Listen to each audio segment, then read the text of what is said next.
क्लासचे समाजच्या साधारण महिन्यामध्ये हे शासनाला माहिती होतं की आता पुढे इलेक्शन लागणार आहे आणि या इलेक्शनच्या मुळे महाराष्ट्र शासनाने खूप जाहिराती काढल्या आणि अपेक्षापेक्षा जास्त जाहिराती ह्या स्टेनोग्राफीच्या आल्या. अजूनही बरेच डिपार्टमेंट आहे की तिथे अजून म्हणजे जाहिराती येतील, तर त्या जाहिरातीच्या अनुषंगाने बऱ्याच ठिकाणी अगदी थोडासा डिले होतो शासनाचा सगळा कार्यक्रम म्हटल्यानंतर. आणि त्या विविध डिपार्टमेंटच्या जाहिराती आल्यानंतर मुलांनी ऍप्लिकेशन्स केले. आता बरेच जण कोर्टात गेले, कुणी मंत्रालयात गेले, कुणी इतर डिपार्टमेंटला गेले. तर त्यातच एक सहकार विभाग, वन विभाग, आता त्याच्यानंतर आता मला वाटतं डेट आली त्याची जलसंपदाची WRDची नाही स्किलची नाही आली का? बरं, ती डेट कदाचित आता हे GCC एक्झाम संपल्या म्हणजे पुढच्या महिन्यामध्ये 100% त्याची माहिती येईल.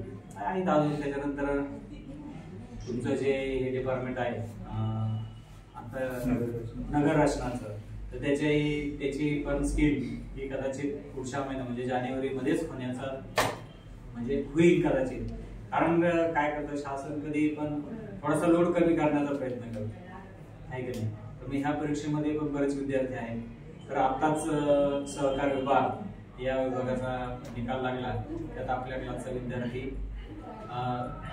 आष्टी ना, तर तो आष्टीहून इथं शिकायला आला होता. म्हणजे प्रचंड मेहनत कशाला म्हणतात हे या मुलांवरून दिसून येतं. आणि खरोखर हे यश मिळवणं म्हणजे एवढी सोपी गोष्ट नाहीच आहे. मी प्रत्येक ठिकाणी सांगत असतो की लोकांना वाटतं काय झालं त्याचं काम, एवढं सोपं नाही झालं का म्हणायचं. कारण तुम्हाला माहिती आहे आता तुम्ही 80-100-120 ला आहे, तुम्ही नवीन विद्यार्थी नाहीये, मग तुमच्याही लक्षात येतं की इथं काय करावं लागतं. आता जर पहिल्या परीक्षेत जर थोडस झालं ना नापास, अरे बाबा अपयश हे पचवणं हे सुद्धा एक फार मोठं काम आहे, बरोबर आहे की नाही. एका परीक्षेत नापास झाला म्हणून हारून जायचं नसतं. आता त्याच्यातून तुम्हाला काहीतरी दुसरं काहीतरी मिळणार असतं, हे डोक्यात ठेवून तुम्ही अभ्यास केला पाहिजे. बरं, नापास व्हायचं कारण का, चूक कोणाची आहे? आपल्याला जर वाईट वाटत असेल तर चूक कोणाची आहे? अभ्यास नीट करायचा ना. नापास कसं काय होईल? बाकीचे पोरं पास होतात, आपण नापास होतो आणि दोष आपल्याला द्यायचा, जाऊ नाही आता मी करणार नाही. आता आपले गणेश बोंगाने जसं मी किस्सा सांगितलं त्या दिवशी आहे ना, तो पेपरला चालला जेव्हा MPSC त्याचं झालं नाही आणि मला त्याच्याकडून खूप अपेक्षा होती. मला 100% त्याचं MPSC ला म्हणलं मी तू पहिल्या टॉप मध्ये असशील महाराष्ट्रामध्ये, असं इतकं त्याचं मलाच कॉन्फिडन्स होता. पण तो MPSC बाहेर गेला, असं पण होतं. आता काय असेल ते शेवटी कारण काय असतील ते असतील. पण जेव्हा तो कोर्टाच्या पेपरला चालला त्या दिवशी मी त्याला फोन केला, म्हणलं गणेश कुठे आहे? सर म्हणे मी चाललो पेपरला. म्हणलं कशाच्या? टायपिंगच्या, कोर्टाच्या. आणि नंतर टायपिंगचे पेपर दिले आणि जेव्हा रिझल्ट आला तेव्हा तो CMA या कोर्टामध्ये नंबर 2ला नंबर 2ला त्याचं नाव होतं. मग मी त्याला यादी पाहिल्यानंतर मी त्याला फोन केला, म्हणलं गणेश तरी काय तोपर्यंत पाहिलेलं नव्हतं. म्हणलं गणेश तुझं 2 नंबरला नाव आहे, कसं काय? असं मला रागच तेवढा आला होता. ही एक आतून आपण आतून भेटलं पाहिजे, बरोबर आहे की नाही. आता आपल्याला जे यश अपयश चालूच असणार आहे. आता ही परीक्षा शेवटची परीक्षा आहे का तुमची? पुढे परीक्षा येणार आहे. पण मला काय म्हणायचं, थोडस आपण जिद्दीने आत्मविश्वासाने थोडासा विश्वास ठेवून ह्या जर गोष्टी जर केल्या तर आपल्याला यश नक्कीच मिळणार आहे. आता हाच इथं बसलेला विद्यार्थी, आता याला विचारा त्याला किती गोष्टी द्यायची आणि आपण म्हणतो नोकऱ्या नाही नोकऱ्या नाही, कसं काय नाही नोकऱ्या तुम्ही करा. आता त्याची मेहनत, आता तो नोकरीला असताना त्याने परीक्षा दिली, मग कसं काय टॉपला येतो? हा सागर कर्डिले महाराष्ट्रात पहिला इथला वाडी वस्तीवर होता, त्याचं गाव दोघंही कामणीचे तिथं कामवडी म्हणून गाव छोटस. मग हे कसं होतं? पण त्याच्या मागे त्यांची मेहनत आहे, कष्ट, कठोर परिश्रम आहे. आपण जर केलं तर मी तुम्हाला परत सांगतो 120 इंग्लिश 100 आणि मराठी 120 किंवा 100 किंवा 80 मराठी 120 इंग्लिश, असं जर असेल सूत्र आणि परफेक्ट म्हणजे मागाशी सांगितल्याप्रमाणे बाप दाखवण्याचं श्राद्ध घाल, त्या दोन्हीपैकी एक जर तुम्हाला कुठे गेलं तर करावंच लागेल.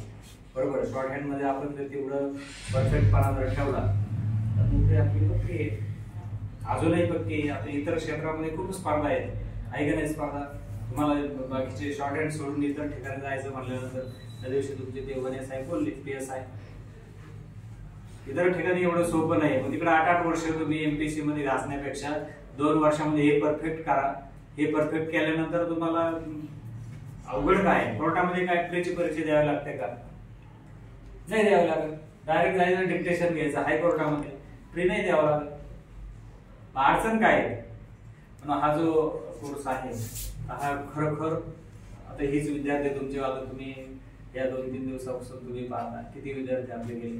तर असाच हा खूप कष्ट करणारा विद्यार्थी आज तो सहकार विभागामध्ये तो टॉपला आहे आणि त्याचं आता स्टेनोग्राफर म्हणून त्याचं सिलेक्शन झालंय. त्याच्याबद्दल तुम्ही सर्वजणांनी त्याचं अभिनंदन करावं. त्याचप्रमाणे हा दुसरा विद्यार्थी सांगळे, अक्षय ना, अक्षय सांगळे, हा सुद्धा आता तिकडून त्याचं सुद्धा गाव आष्टीच आहे, बीड आष्टीच आहे ना. आष्टीहून इथं येऊन मुलं शिकतात आणि घरी जायचा विषय नाही. इकडे आल्यावर काय घरी जायचं? तुम्ही विचार करा की तिकडून मुलं जेव्हा इथे येतात तेवढं घर सोडून येतात. घरी काय, आता घरी प्रत्येकाच्या घरी अडचणी असतात, प्रत्येकाच्या घरी काहीतरी असतं आणि तिकडून सोडून इथं येऊन आपलं जे लक्ष आहे ते साध्य करणं एवढी सोपी गोष्ट नाही. आणि म्हणून ह्या पोरांनी सगळं झुकून दिलेलं असतं. अभ्यासाच्या दृष्टीने त्यांना माहिती आहे की आपण इथं थोडी मेहनत घेतली, चांगली कष्ट घेतली तर आपल्याला यश मिळणार आहे, बरोबर आहे. आणि या जर ग्रुपमध्ये आलेले जे विद्यार्थी आहेत आणि खरोखर त्यांचं कौतुक करावं तेवढं थोडंच आहे. तर अशा प्रकारे अक्षय सध्या तो महानगरपालिकेत, बरोबर ना, त्याचं महानगरपालिकेत सिलेक्शन आहे. MPSC ला तो होता आणि आता पुन्हा आपल्या जिल्हा न्यायालयामध्ये त्याचं परत सिलेक्शन झालेलं. किती नोकऱ्या आहेत, हे कशा मिळतात? पण आता तुम्ही जर सगळे असले तर तुम्हाला सगळ्यांना मिळणार नाही. ध्यानात घ्या, जो कष्ट घेईल, जो प्रचंड मेहनत करेल आणि याच्यावर तो विश्वास ठेवून चालत राहील. नाही तर मामाच्या पुरीचं लग्न आलं का भाऊ चालला 8 दिवस मामाच्या घरी, मग कसं काय कार्यक्रम जमेल? म्हणून पुन्हा एकदा निखिलचं विशेष कौतुक. कारण बरं स्ट्रगल असतं, एवढं सोपं नसतं. ह्या इथपर्यंत पोस्ट पर्यंत येणं, अभ्यासामध्ये सातत्य ठेवणं आणि बाकीच्या सगळ्या गोष्टी, म्हणजे घरची परिस्थिती असेल. आपण जेव्हा पालक येतो आणि त्याचे वडील जेव्हा आले होते तेव्हा म्हणले सर हे पोरगं सोडलं, आणि आज शेवटी पोरांनी हे केलं पाहिजे ना. आता पोरगं सोडलं म्हणल्यावर पोरांनी करायचे इकडे येऊन फेसबुक, व्हॉट्सअप, आता इंस्टा, नवीन X आलं नसते. आणि मग हे इकडे जर तुम्ही ह्याच्यात जर गेले तर मग मात्र कधी रात्रीचे 2 वाजतात हे कळत नाही. म्हणून आपण पुन्हा एकदा आपल्या क्लासचे जे विद्यार्थी आहेत, अक्षय सांगळे असेल, निखिल लटपटे असेल, किंवा आपल्या मगाशीच आपण सचिनचा सत्कार केला, तर हे खरंच प्रचंड मेहनत, प्रामाणिकपणे अतिशय कष्ट घेतलेले विद्यार्थी आहेत. तर त्यांचं करकट आणि त्यांचं या ठिकाणी सिलेक्शन झालं आणि यापुढे भविष्यामध्ये त्यांनी या पोस्टवर न राहता जी आपली जी हायर ग्रेडची पोस्ट आहे, त्याच्यानंतरची PA ची पोस्ट आहे, हे त्या पोस्टवर जावं अशी सदिच्छा व्यक्त करतो. आणि 2 शब्द मी जे बोललो ते तुम्ही त्याच्यातून काहीतरी इन्स्पायर व्हावं, या मुलांकडे बघून तुम्ही सुद्धा हे उच्च हे तुमच्या हातात येऊ अशी या ठिकाणी प्रार्थना करतो आणि 2 शब्द थांबवतो.